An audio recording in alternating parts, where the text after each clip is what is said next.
El juez Víctor Echeverría admite el recurso de apelación que presentó el SNAI al habeas corpus concedido al ex vicepresidente Jorge Glass este martes 3 de mayo y pide enviar el expediente original a la Corte de Justicia de Santa Elena. El 15 de abril del 2022, el Servicio Nacional de Atención Integral a Privados de la Libertad se pronunció sobre la apelación que realizó al habeas corpus otorgado a Glass. La entidad señala que el pedido y otorgamiento de habeas corpus demuestra una inobservancia de los principios de tutela judicial, jurisdicción y de prueba. Además, lo calificó como un abuso de esta acción constitucional. Se ha pedido que los jueces de la Corte Provincial de Santa Elena, quienes conocerán la apelación, actúen y resuelvan el recurso conforme y de acuerdo a los principios básicos que rigen el sistema de justicia.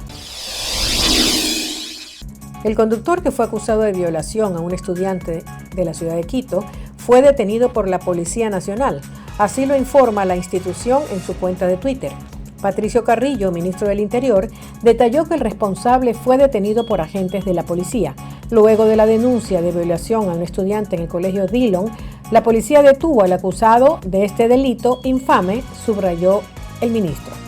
El ministro de Educación dijo que el sospechoso no está involucrado directamente con el plantel, pues el colegio era el responsable de la contratación de los transportes escolares. La cartera de Estado tampoco presentó datos sobre la compañía que prestaba el servicio del recorrido en la institución educativa. En este caso, hay dos denuncias que se han presentado en la Fiscalía. El primero es realizado por los familiares de la víctima. La segunda fue interpuesta por la rectora del colegio un día después de la violación al estudiante. La funcionaria también fue sometida a un proceso administrativo. El equipo de género de la Fiscalía realizó el acompañamiento a la víctima y a sus familiares desde el momento que se presentó la denuncia. Autoridades del Ministerio Público hicieron seguimiento a la alumna agredida. El presidente de la República, Guillermo Lasso, viajará este fin de semana a Israel con el propósito de conseguir cooperación para trabajar en la seguridad ciudadana. Así lo indicó Lasso este 3 de mayo en su espacio de entrevistas de todos los martes, que esta vez se desarrolló desde la gobernación del Guayas. Lasso no dio muchos detalles al respecto. La agenda oficial se conocerá en estos días. En los últimos años, decenas de militares y policías se han capacitado en ese país en tácticas de lucha contra el terrorismo y el narcotráfico a través de acuerdos con los ministerios de Defensa y Gobierno. El mandatario señaló que el problema de la inseguridad en el país y particularmente en Guayaquil es muy serio y que es necesario atacarlo con fuerza. Al hacer una evaluación de las acciones de la fuerza pública en los primeros días de la declaratoria de estado de excepción para combatir a la delincuencia, señaló que desde el 29 de abril se han realizado 7.400 operativos que han dejado 200 detenidos, 819 kilogramos de droga incautada, 59.333 vehículos y 57.000 personas registradas y 77 vehículos y motos retenidos. Los operativos están dando resultados. Quisiera llegar a 0 muertes violentas. Ya se han reducido en Guayaquil, pero todavía falta. Vamos a intensificar el combate a la delincuencia con los 9.000 miembros de la fuerza pública. He convocado a una cruzada nacional, dijo Lasso, al tiempo que reclamó mayor cooperación de los gobiernos locales. Cuando se le consultó si se necesitaban más leyes o alguna consulta popular para fortalecer el combate contra la delincuencia, el presidente dijo que lo que es más importante es trabajar de manera coordinada con municipios y juntas parroquiales. El presidente del Ecuador, Guillermo Lasso, anunció este martes 3 de mayo que Bernardo Manzano será el nuevo ministro de Agricultura. Suplirá al cargo tras la renuncia de Pedro Álava, quien dejó pendiente resolver la crisis del sector bananero. Durante su enlace semanal, Encontraremos por la Ciudadanía, desde Guayaquil, Lasso afirmó que el nuevo titular de Agricultura será posicionado este miércoles 4 de mayo en Quito. Manzano fue gerente de una hacienda bananera que perteneció a Álvaro Noboa. Con el nuevo ministro de Agricultura, en esta ocasión, dedicaré mucho más tiempo que en el primer año para el sector productivo agrícola, para que los pequeños productores puedan mejorar su condición. No todo ha sido noticias malas, señaló el mandatario. Además detalló que en enero iniciaron un crédito del 1% a 30 años plazo y que han desembolsado más de 65 millones.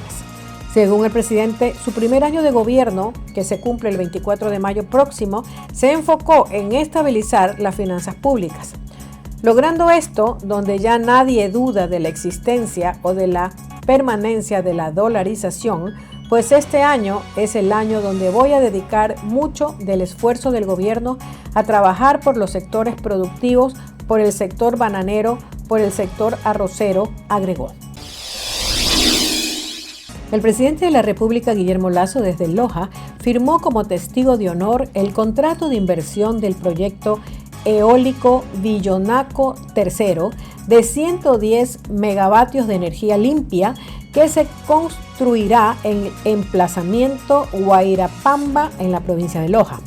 El proyecto eólico Villonaco III se convertirá en la central eólica más grande del país. Tendrá una inversión aproximada de más de 181 millones, totalmente financiada con inversión extranjera directa, con el consorcio Cobracero e Villonaco. Según el gobierno, este mecanismo potenciará los beneficios para el Estado ecuatoriano con reglas claras y seguridad jurídica y financiera. La obra creará 400 empleos directos en la fase de construcción y otras 115 plazas de trabajo directas e indirectas en la etapa de operación y mantenimiento. Lasso resaltó que Villonaco III será el primer proyecto del sector eléctrico basado en un contrato de concesión por 25 años para producir electricidad a partir de un recurso natural inagotable y limpio, como lo es el viento. Las turbinas eólicas que se usarán en el proyecto son de última tecnología con mayor potencia por unidad de generación. Esto significa menores impactos ambientales en la zona. El ministro de Energía y Minas, Javier Vera, explicó que la construcción del proyecto eólico Villonaco III, previsto para el tercer trimestre del 2022, será un éxito. Según fuentes oficiales, cubrirá con energía eólica el 100% de la demanda de Loja, Zamora, Chinchipe y el cantón Gualaquiza de Morona, Santiago. Además, reducirá la emisión de 231.000 toneladas de CO2, que equivalen a sacar de circulación 5.000 buses urbanos en funcionamiento de un año. Familiares de Naomi Arsentales rechazan que el fiscal Juan Carlos Izquierdo regrese a la función judicial. El Pleno del Consejo Nacional de la Judicatura, por unanimidad, revocó la medida preventiva de suspensión del ejercicio de funciones del fiscal investigado por la muerte de su novia Naomi Arsentales. Ayer en los bajos del Hotel Poseidón, Sara Sabando, madre de Naomi, junto a familiares y amigos protagonizaron un plantón en rechazo al archivo del expediente que le abrió la Judicatura a Izquierdo. Sabando dijo que luchará para que la muerte de su hija no quede impune. Ella cuestionó a la Judicatura por haber archivado ese expediente. Ahora vamos a luchar para que este organismo de justicia reabra una nueva investigación, en esta vez para que se destituya a Izquierdo y no tenga padrinos dentro de la función judicial para librarse de la muerte de mi hija, señaló. Según el Consejo de la Judicatura, el archivo de este expediente es porque la suspensión de actividades a un funcionario no puede durar más de 90 días. Naomi Arsentales fue hallada muerta en el departamento de Izquierdo el 12 de diciembre del 2021 en Manta. Desde entonces, el caso ha pasado por 3 fiscalías de 3 provincias, 2 autopsias y todavía se mantiene en investigación previa, por lo que sigue bajo reserva. Luigi García, defensor de la familia de Naomi, dijo que el archivo de este expediente afecta el debido proceso del caso que defiende porque la pelea es con un fiscal que tiene el poder al continuar en funciones. Con un voto de mayoría, la mañana del martes 3 de mayo, los jueces Marcos Rodríguez y Javier de la Cadena de la Corte Nacional declararon improcedente el recurso de casación planteado por el expresidente del Consejo de Participación Ciudadana y Control Social, Cristian Cruz, y ratificaron el estado de inocencia de la actual vicepresidenta María Fernanda Rivadeneira, quien era acusada de calumnia. La jueza Daniela Camacho tuvo una mirada distinta y emitió un voto salvado. La jueza resolvió aceptar el recurso de casación y declaró la culpabilidad de Rivadeneira en calidad de autora. El voto de mayoría señala que no se han justificado en audiencia los cargos casacionales expuestos por la defensa de Cristian Cruz. Rodríguez, presidente del tribunal, aseguró que existen fallas de forma y de fondo en la fundamentación de los dos reproches planteados para pedir que se defina la culpabilidad de Rivadeneira y se la condene por la calumnia proferida. El 2 de julio pasado, los jueces de la Corte Nacional de Justicia, Byron Guillén y Walter Macías y Luis Rojas, resolvieron en apelación de forma unánime revocar el fallo de primera instancia que condenaba a Rivadeneira a 6 meses de cárcel por supuestamente haber calumniado, y en su lugar la declararon inocente. El entonces presidente del Consejo de Participación, Cristian Cruz, impulsó la querella en el contexto de las denuncias que hizo Rivadeneira, siendo miembro del Consejo de Participación Ciudadana, por cómo obtuvo su carné con un 80% de discapacidad.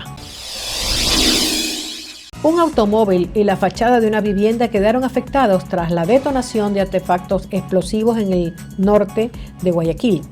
Partes del vehículo se esparcieron en la calle, aunque no quedó destruido completamente, mientras que la fachada de una vivienda de 2 plantas quedó semidestruida por la fuerte explosión. Las explosiones se registraron en una calle del sector de Milote, cerca de la Ciudadela Villa Bonita, junto a la vivienda que hay inmuebles, pero no se reportaron heridos. Versiones preliminares indican que habían lanzado primero explosivos en la fachada de la casa y luego en el carro que estaba cerca de la vivienda.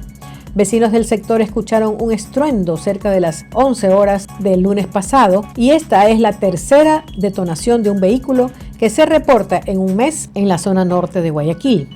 La detonación de este nuevo carro ocurre en momentos que Guayaquil es parte del estado de excepción decretado en 3 provincias por los niveles de inseguridad.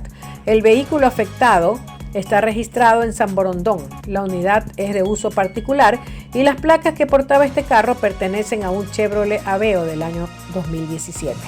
Según el sistema de la Agencia Nacional de Tránsito, esta unidad no tiene multas pendientes. Se indaga si el automotor particular estaba reportado como robado por su dueño. Ramiro Ortega, inspector general de la Policía Nacional del Ecuador, indicó que el crimen organizado quiere demostrar su poder frente a la necesidad de seguridad. En la mañana del 3 de mayo, pescadores hallaron un cuerpo en el mar, en Puerto Bolívar, en Machala, provincia del Oro. Según información compartida por el medio de comunicación MP Noticias, el cuerpo fue visto por pescadores cerca de las 6 horas 35 minutos en la zona del Muelle Antiguo. Una información preliminar señala que se trata de un hombre entre 35 y 40 años y aún no se ha identificado por familiares o amigos. Agentes de la DINASET realizaron el levantamiento del cadáver. Este fue trasladado al centro forense para determinar las causas de la muerte. Según declaraciones de un agente de Policía Nacional, la víctima presenta 2 golpes en la cabeza y se trataría de un ciudadano con problemas de adicción. La primera hipótesis que maneja la policía es que el hombre cayó hacia el mar y producto de esto sufrió los golpes en la cabeza. No presenta signos de violencia, señala el agente.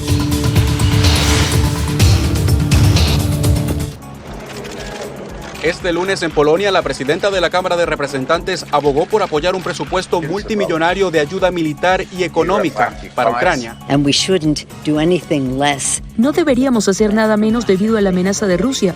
Ya han cumplido con su amenaza. Han matado a niños y familias, civiles y el resto.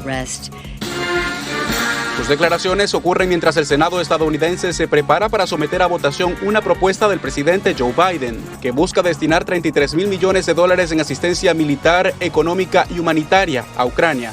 Y pareciera que hay consenso bipartidista para darle luz verde. Nuestro compromiso es estar ahí para ustedes hasta que termine la batalla. La idea también es compartida por un amplio grupo de estadounidenses, según lo reveló una encuesta del diario The Washington Post y la cadena ABC. De acuerdo con el sondeo, los estadounidenses apoyan el incremento de asistencia a Ucrania y las sanciones a Rusia, pero un 80% se muestra preocupado por la posible expansión del conflicto en Europa y por el eventual uso de armas químicas. También en Polonia, el presidente de la Comisión de Relaciones Exteriores de la Cámara de Representantes respondió a esas preocupaciones. Y estamos observando con mucho cuidado. Y si utiliza armas nucleares o químicas, será el error de su vida. Rusia ha denunciado provocaciones de Washington en el conflicto, algo que la Casa Blanca ha desestimado. Como un proceso muy frágil, califica el canciller ucraniano la reubicación de las personas que se encontraban en Mariupol y que comenzaron a ser evacuadas. Civiles están siendo movilizados mientras advierte que en la zona todavía hay obstáculos. Todo lo que puedo decir hasta ahora es que aplaudimos los incansables esfuerzos de las Naciones Unidas y el Comité Internacional de la Cruz Roja para que esto suceda. Pero todo es muy frágil. Las cosas pueden desmoronarse en cualquier momento. Así que es mejor esperar a que termine la evacuación. Mientras tanto, autoridades aseguran que en otras zonas del país ocurren ataques rusos. El enemigo continúa realizando una operación ofensiva en la zona operativa oriental. El agresor está realizando fuego intenso en casi todas las direcciones. La actividad más relevante de los invasores en las últimas semanas se ve en las direcciones de Sloboyansk y Donetsk. Israel emitió una queja diplomática después de que el canciller ruso dijera que Adolfo Hitler tenía ancestros judíos. Rusia argumenta que invadió Ucrania para erradicar un supuesto nazismo, pero el jefe de Estado ucraniano niega ser nazi, porque su familia fue víctima del Holocausto. Él, Zelensky, presenta un argumento. ¿Qué tipo de nazificación podemos tener si soy judío? Si no recuerdo mal, puede que me equivoque, pero Hitler también tenía orígenes judíos, por lo que no significa absolutamente nada. Durante algún tiempo hemos escuchado de los sabios judíos que los mayores antisemitas eran judíos. Al respecto, el canciller israelí calificó de graves las declaraciones de su homólogo ruso, quien mencionó que Hitler fuera también de origen judío e instruyó a su equipo diplomático para que se retirara de Moscú.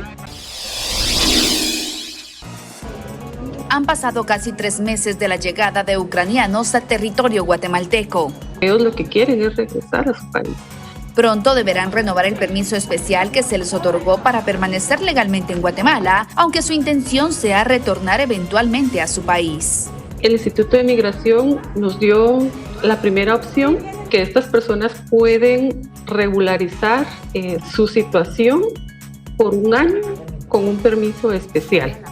Únicamente una persona ha iniciado el trámite para pedir refugio de más de 30 ucranianos que llegaron a Guatemala. Han venido a Guatemala 32 personas en 5 vuelos y son 12 familias. El consulado junto a autoridades guatemaltecas les han apoyado con la gestión de documentos, traducción y recepción al país, aunque la mayoría llegó con familiares que viven en Guatemala. Un 95% de las que han ingresado son madres e hijos de trabajadores que residen ya legalmente en Guatemala, que ya están plenamente establecidos. Y aseguran que han recibido apoyo de parte de las autoridades y los guatemaltecos. Para ofrecernos sus casas, alimentación, la verdad que es una nobleza del pueblo de Guatemala, estamos sumamente agradecidos. 2 nuevas variantes de coronavirus amenazan a Estados Unidos. Según los investigadores, las 2 nuevas cepas que llegaron parecen tener la misma severidad y ser más transmisible incluso que el Omicron original, y tienen la capacidad de evadir los anticuerpos de la vacunación y previas infecciones. Las variantes BA4 y BA5, igual que el Omicron, se originaron en Sudáfrica, donde los casos siguen aumentando a pesar de que casi todos los sudafricanos han sido vacunados o ya se infectaron por COVID-19. En Chile también hubo protestas este 1 de mayo. 2 mujeres y un hombre resultaron heridos con armas de fuego durante varios enfrentamientos entre vendedores ambulantes, según informó la policía. Los uniformados utilizaron cañones de agua y gases lacrimógenos para dispersar a los manifestantes. Las autoridades también confirmaron la detención de 2 extranjeros como sospechosos. La marcha tradicional del 1 de mayo, organizada por la Central Unitaria de Trabajadores, transcurrió sin altercados en la Plaza Italia de la capital chilena.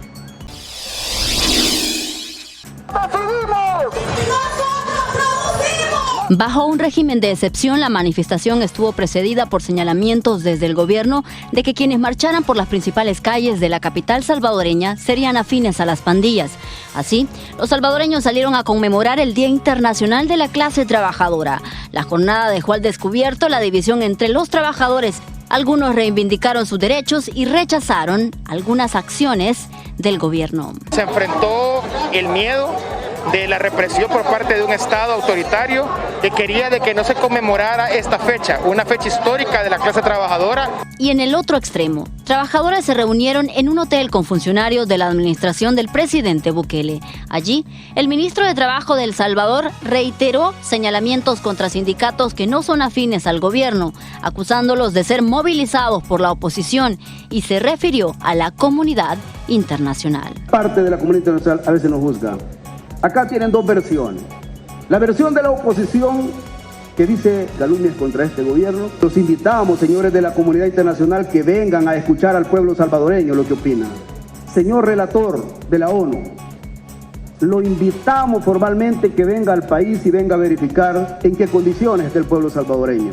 El grupo, que salió a las calles y fue vinculado por el gobierno con ser afín a las pandillas, rechazó tales acusaciones. Responde a un discurso gubernamental de querer acallar la protesta social. Honduras sigue siendo un país de alto tránsito migratorio. El cubano Alexei Estrada relató a La Voz de América que su familia vendió lo poco que tenía para buscar un mejor futuro en otro país ante la difícil situación en Cuba. Yo soy profesional, mi mujer también. En Cuba no tenemos derecho a nada. No nos alcanza el dinero, $1 vale 120 pesos. No hay comida para nuestros hijos. Yo dejé 2 hijos, la hembra y el varón. Pero el calvario para estos migrantes inicia a través de la peligrosa jungla del Darién en Panamá, una ruta migratoria para llegar a la frontera con Estados Unidos. Acá, los migrantes son víctimas de grupos delincuenciales y otras vejaciones. Así lo relata el venezolano José Mercado. A mí me violaron una sobrina, una cuñada y a mi hija, que me la tocaron. Y cuando iba a salvar a mi hija, uno de los maleantes me cortó el pie. Es fuerte. Kenia Cerón, defensora de migrantes, expone que a diario asiste a quienes van llegando como voluntaria en los centros de albergue y en muchas ocasiones los lugareños tratan con desprecio a los migrantes. Y hemos hecho esta labor humanitaria de estarle dando asistencia, de poder traer alimento, ayudarles con la parte de derechos humanos también, para estar vigilante de lo que no sea una violación a ellos, de sus derechos. Cifras del Observatorio Consular y Migratorio de Honduras revelan que en los primeros 3 meses de este año, alrededor de 22.000 hondureños han sido deportados desde México y Estados Unidos, por lo cual organismos defensores de migrantes han hecho un llamado al gobierno de Honduras a declarar una emergencia migratoria. Falleció este fin de semana el ex canciller cubano Ricardo Alarcón. El diplomático, quien murió a sus 84 años, fue clave en los 3 acuerdos migratorios más importantes alcanzados por Fidel Castro y Estados Unidos. Alarcón encabezó la delegación cubana que negoció con el gobierno de Bill Clinton el fin de la crisis de los balseros. Durante 30 años ocupó diferentes cargos diplomáticos del gobierno cubano, entre ellos representar a la isla comunista ante la ONU. Sigue generando polémica en Ecuador la concesión de refugio al expresidente ecuatoriano Rafael Correa por el gobierno de Bélgica, especialmente porque la decisión se conoció poco antes del pedido de la justicia para que sea extraditado tras ser sentenciado por el delito de cohecho. El periodista de investigación Arturo Torres asevera que la concesión de refugio no implica que se descarte una eventual extradición. Se está preparando el camino precisamente para enfrentar escenarios y ver cómo evolucionan los conflictos judiciales que él enfrenta, no solo en el Ecuador, sino que pueden abrirse puertas a investigaciones que a él también le pueden relacionar en Estados Unidos. Con él difiere el sociólogo Agustín Burbano de Lara, quien afirma que el estatuto dado a Correa por Bélgica refuerza lo expresado previamente por la Interpol sobre problemas en cuanto a parcialización de la justicia y vulneración del debido proceso al exmandatario. Los procesos judiciales no han sido justos, han carecido de las condiciones mínimas para determinar su inocencia o su culpabilidad. Refuerza la estrategia política de Rafael Correa, refuerza su postura política. En declaraciones a AP, Correa reiteró ser un perseguido político y no descartó volver al país pese a su condición de sentenciado. No nos engañemos, la única forma de finalizar esta persecución es ganando elecciones, cambiando la situación política en Ecuador. Entonces, si mi regreso a Ecuador ayuda a que ganemos elecciones como candidato, apoyando, dirigiendo, tendré que hacerlo. El refugio se produce en medio de repetidas críticas ciudadanas a la clase política. Según un estudio sobre la democracia en este país y elaborado por la Universidad Estadounidense de Vanderbilt, el 64% de los consultados cree que más de la mitad o todos los políticos son corruptos. Estados Unidos es el país anfitrión de la próxima Cumbre de las Américas que se celebrará en junio en Los Ángeles, California. La excongresista Debbie Mucarsel-Powell ha sido nombrada por el presidente Joe Biden como asesora especial. En entrevista con La Voz de América asegura que el objetivo principal de este encuentro es defender la democracia. Es un momento crítico para demostrar a todos los ciudadanos de la región, de las Américas, que la democracia puede tomar y solucionar los temas más difíciles, los obstáculos más difíciles que nosotros en este momento estamos enfrentando. Cuestiones como la migración, la situación en Nicaragua, Venezuela o Cuba, la corrupción o las políticas para frenar el cambio climático son los temas principales incluidos en la agenda de líderes de máximo nivel y que para Estados Unidos también son una prioridad.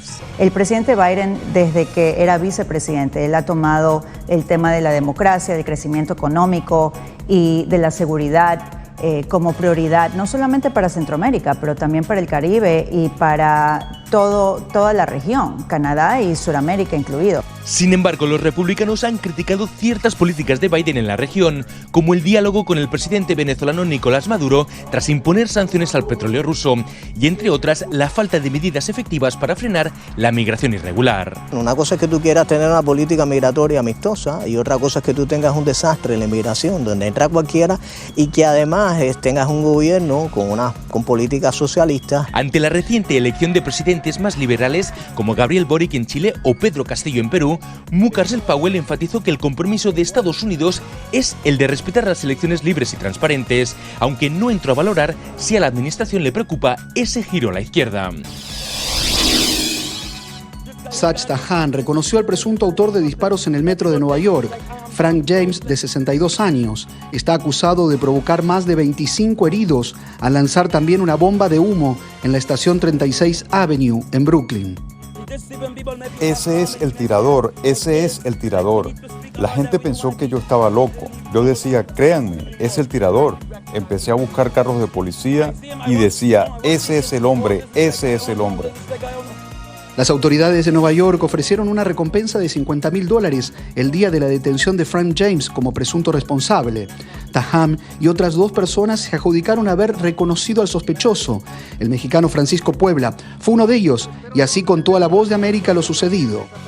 Estaba yo trabajando ahí, trabajo aquí en Manhattan, iba pasando y entonces pude reconocerlo como un 80%. Después confirmamos entre nosotros 3 que sí era él y en ese momento precisamente iba pasando una patrulla de un policía y entonces yo corrí a la patrulla y yo se lo dije, espero no cometer un error, pero yo creo que es esa persona que disparó en el tren ayer en la mañana.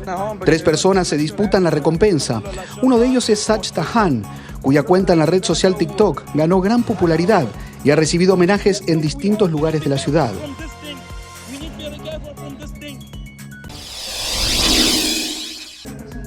Más de 300 personas de Estados Unidos, México y Centroamérica participaron de forma presencial y virtual en el tercer Congreso de Intérpretes Indígenas en Los Ángeles. Leticia Casildo, garífuna hondureña, viajó de Nueva Orleans tras comprobar la necesidad de intérpretes en su idioma. Hice una prueba en el hospital, pedí un intérprete en garífuna y nunca apareció por ningún lado. Entonces, por eso estamos aquí en la capacitación, para poder eventualmente ser esos intérpretes certificados. Odilia Romero es la directora ejecutiva de Cielo, que organizó la conferencia para ayudar a inmigrantes indígenas que no hablan español ni inglés. Tenemos que capacitarnos del diferente vocabulario, diferentes conceptos, pero también diferentes modos de pensar y de vivir la cosmovisión indígena. Los talleres que se presentaron en esta conferencia están diseñados para preparar de mejor manera a los intérpretes para asistir a inmigrantes indígenas en situaciones de la vida real. Para Alba González, intérprete del idioma maya quiché, son útiles para servir a quienes ayuda. Actualmente con los niños en la frontera y en las cortes judiciales. He hecho pocas veces médicas. Expertos explican derechos y estrategias para traducir temas complejos. ¿Cómo es este sistema que funciona desde, llámese tribunales, llámese hospitales, llámese escuelas? Toda esa parte es donde uno aprende, de donde uno tiene que seguir desarrollando nuevos vocabularios. Porque tienen que traducir muchos términos que no existen en idiomas indígenas.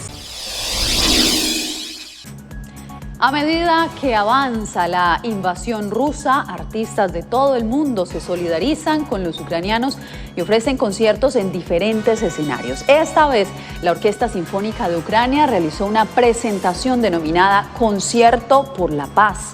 Allí músicos italianos se unieron a los artistas ucranianos en la ópera La Fénix de Venecia. Su melodía vibró como un llamado al cese de las hostilidades en Ucrania. Con esto nos despedimos.